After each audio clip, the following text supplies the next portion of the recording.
तो hello and जय Hind everyone. तो आज हम करने वाले हैं हमारा जो वैदिक पीरियड है इसके जो मेन 40 क्वेश्चंस है। ये जितने भी एग्जाम है ना, जैसे बीपीएससी, यूपीएससी, यूपीपीसीएस, तो इनमें जितने भी एग्जाम में पूछे गए हैं क्वेश्चन, तो इनका एक अपन संकलन टाइप का कर रहे हैं। तो देखते हैं। तो सबसे पहला क्वेश्चन जो होता है हमारे पास आता है, आर्य शब्द इंगित करता है। ठीक है।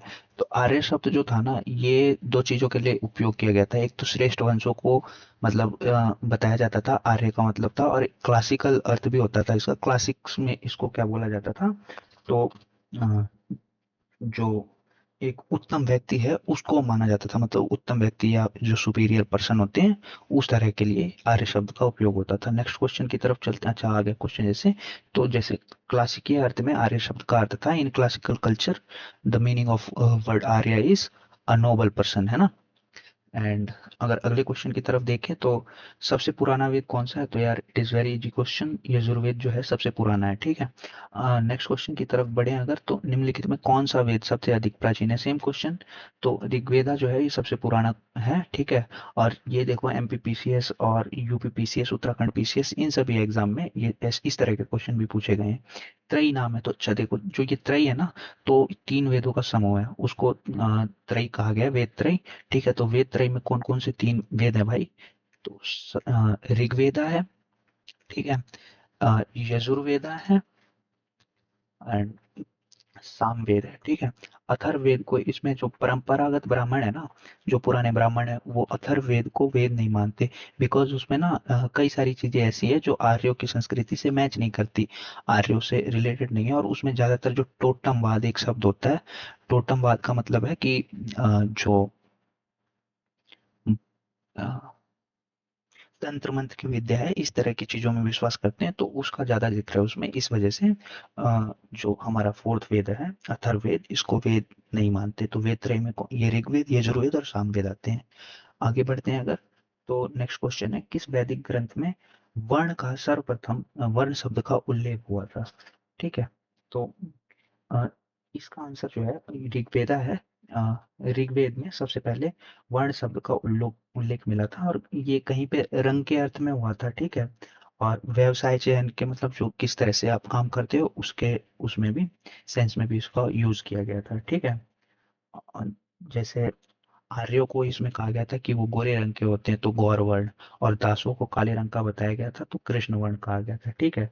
और ये अगर अपन ऋग्वेद को ही देखें ना, तो ऋग्वेद में ही जो शूद्र शब्द है, इसका उपयोग सबसे पहली बार, जो 10th इसका सूक्त है ना, 10वां सूक्त, वो 10वां मंडल, सॉरी 10वां मंडल में एक सूक्त है इसका, पुरुष सूक्त, उसमें सबसे पहले हमको क्या मिला था, शूद्र शब्द का उल्लेख मिला था। ठीक है। अगर आगे बढ़ते हैं अपन, नेक्स्ट क्वेश्चन देखते हैं। तो वर्ण व्यवस्था से संबंधित पुरुष सूक्त मूलतः पाया जाता है, तो ये मैंने जैसे अभी बताया, ये 10वें मंडल में है। किसके, ऋग्वेद के 10वें मंडल में है। ठीक है। और ये पुरुष सूक्त है, यहाँ पे क्या मिला था हमें, शूद्र शब्द सबसे पहले यहीं देखने को मिला था।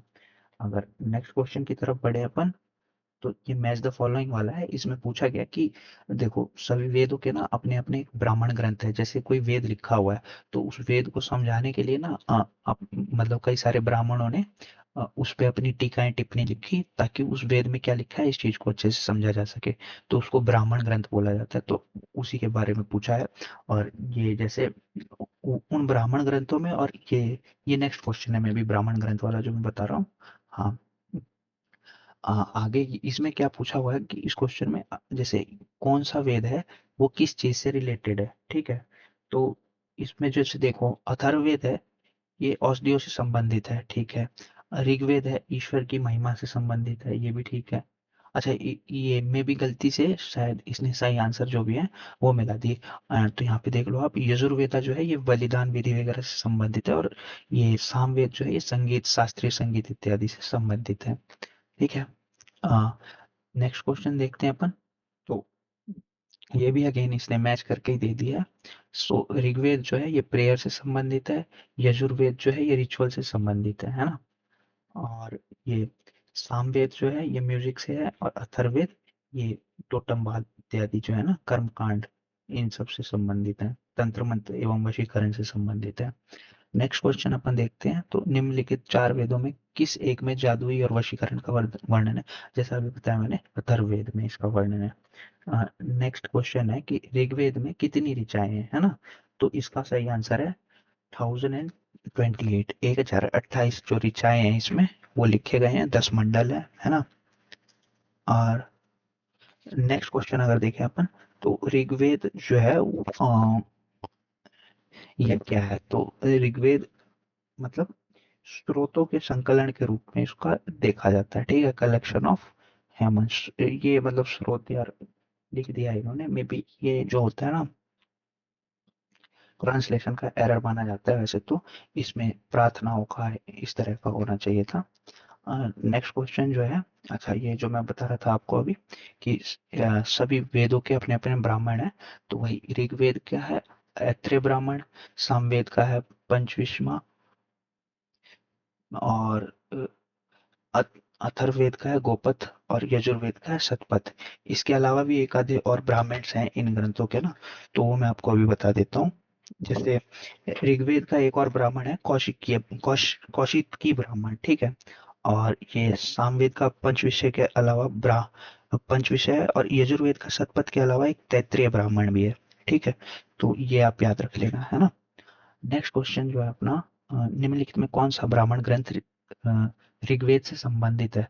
तो बताया मैंने अभी, जैसे ऐत्रेय ब्राह्मण ऋग्वेद से संबंधित है। गोपथ किससे संबंधित है अपना?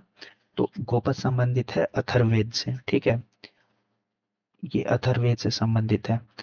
शतपथ ब्राह्मण किससे संबंधित है? तो यजुर्वेद से संबंधित है, ठीक है? और ये तैत्रीय ब्राह्मण ये किससे संबंधित है? तो ये भी यजुर्वेद से संबंधित है, ठीक है? नेक्स्ट क्वेश्चन अपन देखते हैं। यजुर्वेद से संबंधित ब्राह्मण ग्रंथ है, तो यहाँ पे तैत्रेय तथा शतपथ, ठीक है? शतपथ और तैत्रेय ब्राह्मण यजुर्वेद से, ऐत्रेय और कौशिकी किससे है? ऋग्वेदा से है। पंचविश और जैमिन्य ये संबंधित है सामवेद से, ठीक है? सामवेद से। और गोपथ ब्राह्मण किससे संबंधित है? तो अथर्ववेद से। नेक्स्ट क्वेश्चन, गोपथ ब्राह्मण तो अथर्ववेद, अब याद हो गया होगा। और ये क्वेश्चन देखो हाईली रिपीटेड है, एआरओ में रिपीट हुआ है, एमपीपीसीएस में आया है, इसके अलावा आरएएस में भी आया हुआ है। तो ये क्वेश्चन हाईली रिपीटेड क्वेश्चन है, ठीक है? निम्नलिखित में कौन से शुक्ल यजुर्वेद की संहिता है? ठीक है, तो ये क्वेश्चन यूपीपीसीएस का था। और इसमें पूछा गया है कि जो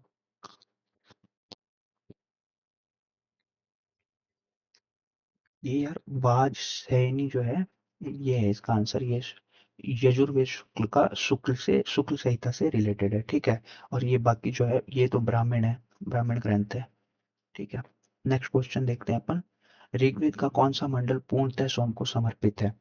तो इस क्वेश्चन का आंसर है नौवा नाइन्थ मंडल जो है ये पूरा पूरा सोम को समर्पित है। 10वां मंडल पुरुष सूक्त है, ठीक है?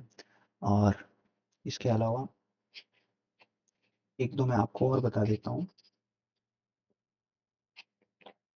जैसे इसमें गायत्री मंत्र जो है, ये थर्ड थर्ड जो मंडल है ना, इसका तीसरा मंडल, वहां पे गायत्री मंत्र है, ठीक है? और नेक्स्ट है नास दस्य नासदीय सूक्त और ये नदी सूक्त, ये भी 10th मंडल में ही हमको देखने को मिलते हैं। नेक्स्ट क्वेश्चन है कि ऋग्वेद संहिता का 9वां मंडल पूर्णतः किसको समर्पित है? तो जैसा अभी बताया, 9th मंडल जो है पूरा सोम और सोम है ना, सोम और इसके पे को नामांकित है ये पूरा जो 9th मंडल है। अच्छा, नेक्स्ट क्वेश्चन अपन देखते हैं। यज्ञ संबंधित विधि विधान का पता चलता है हमको, तो यज्ञ वगैरह के बारे में कहाँ से पता चलता है हमको? तो यजुर्वेद से, ठीक है? नेक्स्ट क्वेश्चन है, निम्नलिखित में से किसका संकलन ऋग्वेद पर आधारित है? ठीक है, तो ऋग्वेद पर आधारित जो संकलन है पूरा, ये सामवेद का है। सामवेद में कुछ ही मौलिक मतलब इनके अपने वो हैं, में भी मतलब शायद 75 इनके सामवेद के अपने वो थे, और इसके अलावा जो बाकी थे वो सारे ये यजुर्वेद से लिए गए थे। मे बी 75 या 99, इन दोनों में से कोई एक है यार, है ना?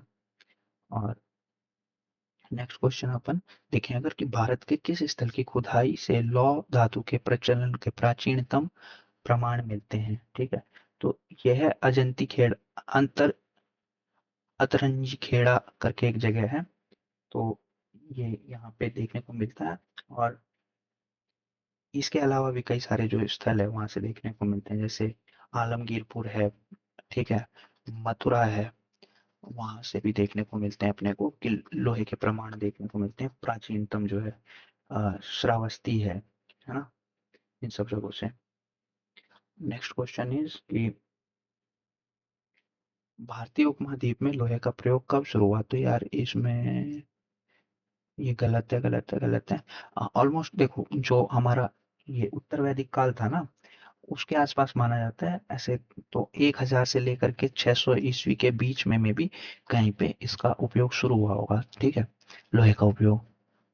नेक्स्ट क्वेश्चन है कि उपनिषद पुस्तकें हैं, तो उपनिषद जो है ये दर्शन पर आधारित पुस्तकों का नाम है, उपनिषद। ठीक है, सबसे पहले आए थे देखो संहिता है, तो उसमें वेद वगैरह आ जाते हैं अपने चारों वेद। इसके बाद फिर आते हैं ब्राह्मण, फिर आते हैं अरण्यक, फिर आते हैं उपनिषद। ठीक है, 6th सेंचुरी के आसपास इनकी रचना हुई थी उपनिषदों की। तो उपनिषदों का मुख्य विषय है दर्शन। ठीक है। अच्छा, नेक्स्ट क्वेश्चन देखते हैं अपन। इट इज कि किस एक वैदिक साहित्य में मोक्ष की चर्चा मिलती है।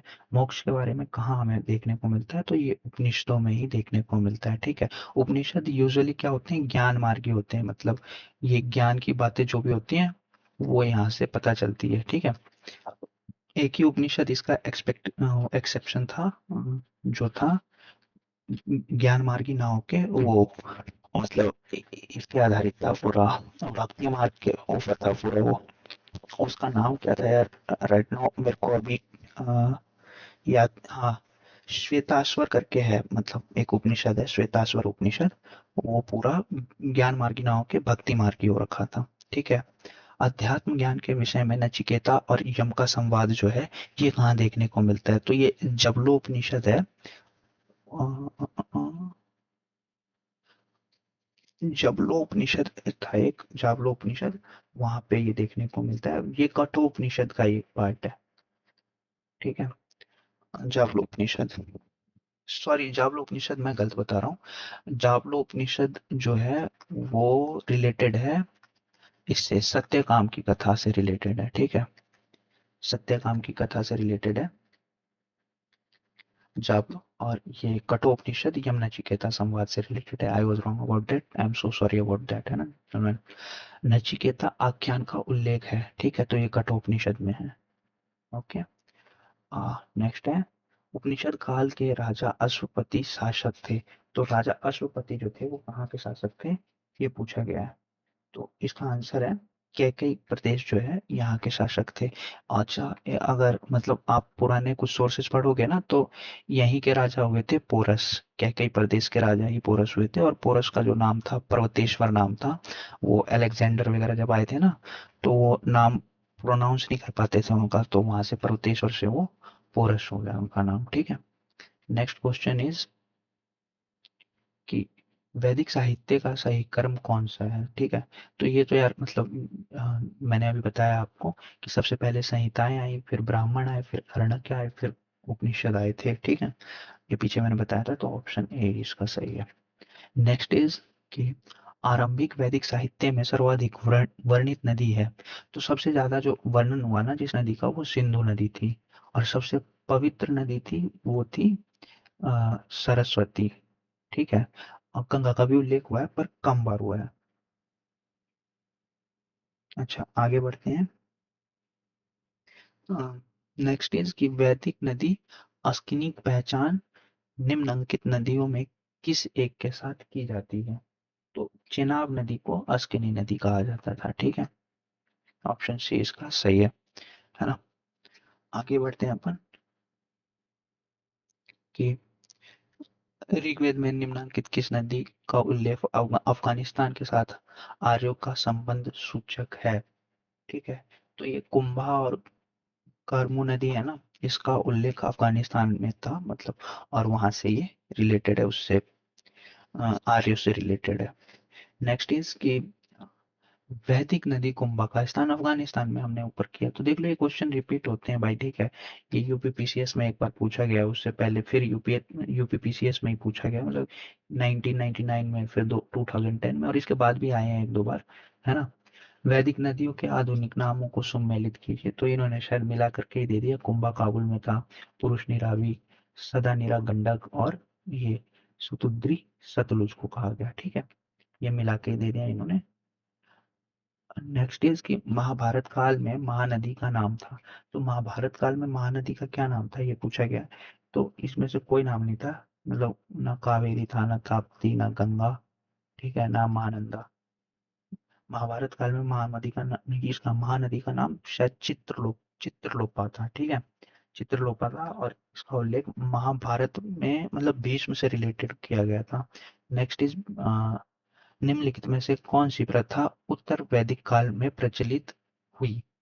तो उत्तर वैदिक काल में पूछा गया है इसमें, जो कौन सी, एक सेकंड, प्रथा, ठीक है, कौन सी प्रथा उत्तर वैदिक काल में प्रचलित हुई। तो यार वहां पे उस टाइम पे देखो, धर्म अर्थ काम मोक्ष, इसका भी हमें देखने को मिलता है वहां पे। एंड ब्रह्मचर्य, गृहस्थाश्रम, वानप्रस्थ और संन्यास, यार ये दोनों देखो रिलेटेड है आपस में, ठीक है। धर्म अर्थ काम मोक्ष, ये जो है चार हमारे वो क्या बोलते हैं, टाइप ऑफ वो बताए गए हैं कि पुरुषार्थ है। और ये चार ये आश्रम है, ब्रह्मचर्य आश्रम, गृहस्थाश्रम, वानप्रस्थ आश्रम और संन्यास आश्रम। तो इन दोनों का उल्लेख हमें मतलब उत्तर वैदिक काल में मिलता है, ठीक है। अ, आगे बढ़ते हैं। नेक्स्ट इज कि किस आश्रम में रहते हुए मनुष्य को पंच महायज्ञों का अनुष्ठान करना पड़ता है। तो ये है भाई गृहस्थ आश्रम में रहते हुए इसका करना पड़ता है अपने को, ठीक है।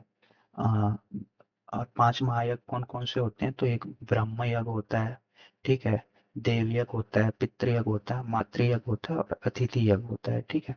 ये चार पांच यज्ञ जो होते हैं ये अपन को इसमें गृहस्थ आश्रम में करने होते हैं। ब्रह्मचर्य आश्रम में तो मतलब शिक्षा वगैरह से रिलेटेड ही होता है सारा कुछ। और ये धन अर्जन वगैरह भी इसी में गृहस्थ आश्रम में ही किया जाता है, धन का अर्जन। और नेक्स्ट है कि गृहस्थ आश्रम में एक और चीज होती है यार, ये जो अपन बाकी के तीन आश्रम होते हैं ना, ब्रह्मचर्य आश्रम, वानप्रस्थ आश्रम और संन्यास आश्रम, इन तीनों से रिलेटेड जो भी लोग होते हैं ना, तो उनके पोषण का करने का मतलब उनको उनको सर्वाइवल देने का भी धर्म इसी गृहस्थ आश्रम में ही आ जाता है। Next is the last question, धर्म तथा रीत भारत की प्राचीन वैदिक सभ्यता के संदर्भ में सही कथन सुने। Dharma was individual obligation and duties, rita was moral and cosmic order, ठीक है। तो इसमें जो है ना दोनों सही है। धर्म जो था वो व्यक्तिगत होता था, हिंदी में मैं अगर बताऊं, धर्म व्यक्ति के दायित्व एवं स्वयं तथा दूसरों के प्रति व्यक्तिगत कर्तव्यों की संकल्पना थी। और दूसरा जो है कि रीत रीत जो है मूलभूत नैतिक विधान था, जो सृष्टि और उसमें अंतर्निहित सारे तत्वों के क्रियाकलापों को संचालित करता था, ठीक है। तो ये दोनों ही एकदम सही स्टेटमेंट है। तो यार देखो, अगर ये इनिशिएटिव आपको अच्छा लग रहा हो तो मतलब लाइक करना, कमेंट में बताना अगर कोई आपका सजेशन हो, ठीक है। एंड अगर हो सके तो आप इसको शेयर भी कर सकते हो। ऑल्सो ये रिवीजन पर्पज से है, तो यार इसमें मैं ज़्यादा एक्सप्लेनेशन में नहीं जाता हूँ। अगर आपको एक्सप्लेनेशन वाला चाहिए पूरा, ऐसे कि मतलब टॉपिक पकड़ा हमने वैदिक एज और उसको एक वीडियो में मतलब मिनिमम ऐसे 40 एक मिनट की वीडियो में मैं कवर करने की कोशिश कर सकता हूँ। अगर ऐसा कुछ चाहिए तो you can also comment it down, I try to make that, है ना भाई। सो आज की वीडियो के लिए इतना ही, मिलते हैं नेक्स्ट वीडियो में, तब तक के लिए जय हिंद, जय भारत।